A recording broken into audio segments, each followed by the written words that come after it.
How does height affect your dating options? This is dating apps data, so it only represents one side of the story and one perspective of dating as a whole. From all of the data I've seen, dating apps does bring out the more superficial side of people because they don't really get to interact with the person. They don't get to see the more nuances of like a person's attractiveness, but rather based purely on, superficial things like height, looks, because that's mostly the data that was given to them.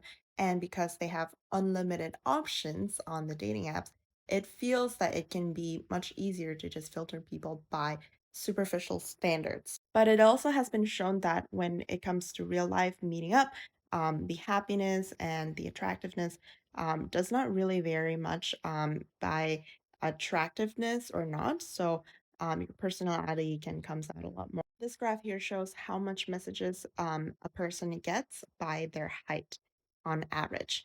So the red line here is representing women and the men is blue.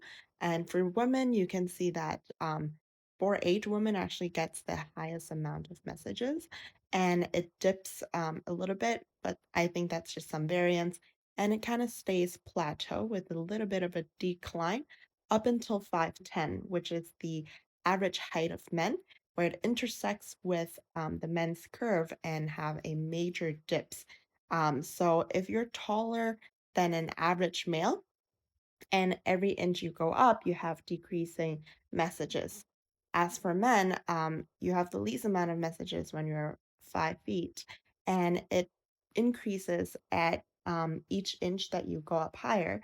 And the pivotal point is the intersection at the 5'10", which is the average male's height, where you can start to see that it has a substantial increase leading to a plateau. So it does seems like that a guy who is 6 feet to a guy that is 6'6", sort of have around the same amount of messages. But there is such thing as too tall too, because at 5'7", you can see a significant decline. And personally, I wouldn't date someone who is 6'7" or 6'8" because I would look like a midget next to them.